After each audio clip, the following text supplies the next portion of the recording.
ಅದೊಂದು ದೊಡ್ಡ ಸುಂದರವಾದ ಸಾಮ್ರಾಜ್ಯ.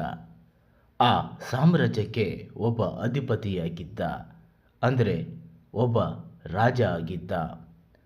ಆ ರಾಜ ತುಂಬಾ ಹೃದಯ ಶ್ರೀಮಂತಿಕೆ ಹೊಂದಿದ್ದ.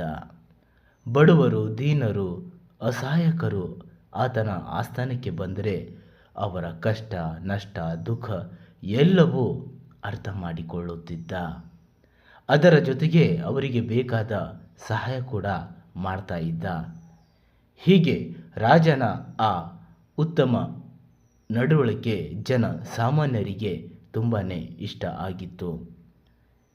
ಬರ್ತಾ ಬರ್ತಾ ರಾಜ ಸುತ್ತಮುತ್ತ ಸಾಮ್ರಾಜ್ಯಕ್ಕೆ ಒಬ್ಬ ಉತ್ತಮ ಆಡಳಿತಗಾರ ಹಾಗೂ ಹೃದಯ ಶ್ರೀಮಂತಿಕೆ ಹೊಂದಿದ್ದ ಒಬ್ಬ ವೀರ ಶೂರ ರಾಜ ಅನ್ನುವ ಹೆಸರಿಗೆ ಪಾತ್ರನಾಗಿದ್ದ.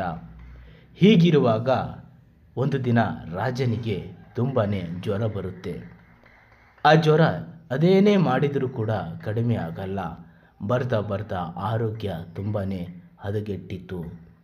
ಈ ಸುದ್ದಿ ಆ ರಾಜ್ಯದ ಜನರಿಗೆ ತಿಳಿದಿತ್ತು. ಎಲ್ಲ ಜನರು ಸಾಮ್ರಾಜ್ಯದತ್ತ ಓಡಿ ಬಂದರು. ರಾಜನ ಆರೋಗ್ಯದ ಬಗ್ಗೆ ಸುದ್ದಿ ತಿಳಿದು ಅವರು ತುಂಬಾ ಬೇಜಾರು ದುಃಖ ಪಡ್ತಾ ಇದ್ದರು.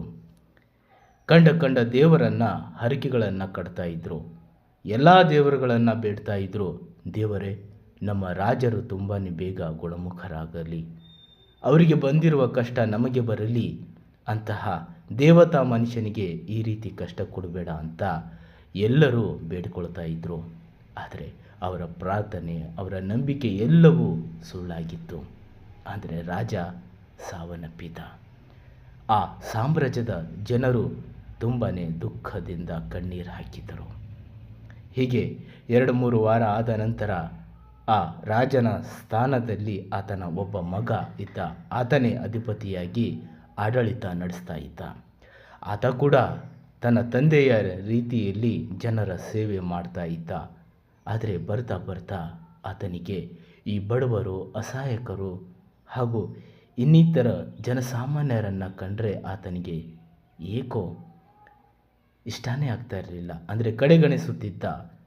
ಬರ್ತಾ ಬರ್ತಾ ಆ ರಾಜನ ವರ್ತನೆ ಯಾವ ರೀತಿಯಾಗಿ ಹೋಗಿತ್ತು ಅಂದರೆ, ಕಾಲಲ್ಲಿ ಇರುವ ಚಪ್ಪಲಿಗೆ ಬೆಲೆ ಇದ್ದಷ್ಟು ಆ ರಾಜ್ಯದ ಜನರಿಗೆ ಇಲ್ಲದಂಗೆ ಆಗಿ ಹೋಯಿತು. ಅದೆಷ್ಟೇ ಕಷ್ಟ, ನಷ್ಟ, ದುಃಖ ಏನೇ ಇದ್ದರೂ ಜನಸಾಮಾನ್ಯರು ರಾಜನ ಆಸ್ಥಾನಕ್ಕೆ ಹೋಗಿ ಹೇಳಿಕೊಂಡರೂ ರಾಜ ಮಾತ್ರ ಕೇಳದ ಹಾಗೆ ಇರ್ತಾ ಇದ್ದ. ಒಂದು ದಿನ ಜನರಿಗೆ ರಾಜನ ಮಗನ ಮೇಲೆ ತುಂಬಾ ಕೋಪ ಬಂದಿತ್ತು.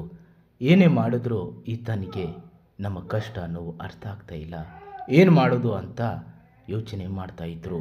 ಆದರೆ ರಾಜ ಮಾತ್ರ ಇವರ ಬಗ್ಗೆ ಒಂಚೂರು ತಲೆ ಕೆಡಿಸ್ಕೊಳ್ತಾನೇ ಇರಲಿಲ್ಲ. ರಾಜನ ಮೇಲೆ ಅಪಾರವಾದ ಸಿಟ್ಟು, ಕೋಪ ಜನಸಾಮಾನ್ಯರಲ್ಲಿ ತುಂಬಿ ಹೋಗಿತ್ತು. ಒಂದು ದಿನ ಎಲ್ಲರೂ ನಿರ್ಧಾರ ಮಾಡ್ತಾರೆ. ಅವತ್ತು ಅಮಾವಾಸ್ಯೆ ಇರುತ್ತೆ. ಅಮಾವಾಸ್ಯೆಯ ಮಧ್ಯರಾತ್ರಿಯಲ್ಲಿ ರಾಜ ಗಾಢ ನಿದ್ರೆಯಲ್ಲಿ ಮಲಗಿರುವಾಗ ಊರಿನ ಆ ಸಾಮ್ರಾಜ್ಯದ ಜನರು ಎಲ್ಲರೂ ಕೈಯಲ್ಲಿ ಕೊಡಲಿ, ಹೀಗೆ ಸಿಕ್ಕ ಅಸ್ತ್ರಗಳನ್ನು ಕೈಯಲ್ಲಿ ಹಿಡಿದುಕೊಂಡು ರಾಜನ ಆಸ್ಥಾನದ ಮೇಲೆ ನುಗ್ಗಿ ಆ ರಾಜನನ್ನು ಹೊರಗೆ ಎಳೆದು ತಂದು ಮನಸೋ ಇಚ್ಛೆ ಥಳಿಸುತ್ತಾರೆ. ರಾಜನಿಗೆ ಅರ್ಥ ಆಗಿ ಹೋಗಿತ್ತು, ಇವಾಗ ನನ್ನ ಪ್ರಾಣ ಹಾರಿ ಹೋಗುತ್ತೆ ಅಂತ. ಆಗ ರಾಜ್ಯದ ಜನರಿಗೆ ಕೈ ಮುಗಿದು ಕ್ಷಮೆ ಕೇಳ್ತಾನೆ. ನನ್ನನ್ನು ಕ್ಷಮಿಸಿಬಿಡಿ, ಇಷ್ಟು ದಿನ ನಿಮ್ಮನ್ನು ನಾನು ಅರ್ಥ ಮಾಡಿಕೊಂಡಿಲ್ಲ, ಆದರೆ ಇವತ್ತು ನನಗೆ ಅರ್ಥವಾಗಿದೆ ನಿಮ್ಮ ಕಷ್ಟ, ನೋವು, ನಿಮ್ಮ ಕೋಪದ ಹಿಂದೆ ಇರುವಂತಹ ಆ ಸಂಕಟ ಅಂತ ಎಲ್ಲರ ಕಾಲನ್ನು ಹಿಡಿದುಕೊಳ್ತಾನೆ. ಆದರೆ ಜನರ ಕೋಪ ತುಂಬಾ ಅಂದರೆ ತುಂಬಾ ಹೆಚ್ಚಾಗಿತ್ತು. ರಾಜನ ಆ ಮಾತುಗಳನ್ನು ಅವರು ಕೇಳದೆ ಆತನನ್ನು ಆ ರಾಜ್ಯ ಬಿಟ್ಟು ಓಡು ಹೋಗುವ ಹಾಗೆ ಮನಸೋ ಇಚ್ಛೆ ಥಳಿಸಿ ಆ ರಾಜನನ್ನು ಆ ಊರಿಂದ ಹೊರಹಾಕಿದರು. ರಾಜ ಪಕ್ಕದ ಊರಲ್ಲಿ ಭಿಕ್ಷೆ ಬೇಡ್ತಾ ಬದುಕ್ತಾ ಇದ್ದ.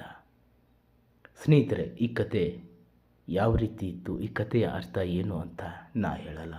ನೀವೇ ನಿಮ್ಮ ಅನಿಸಿಕೆ ಅಭಿಪ್ರಾಯಗಳನ್ನು ತಿಳಿಸಿ. ಧನ್ಯವಾದ ಕತೆ ಕೇಳಿದ್ದಕ್ಕೆ.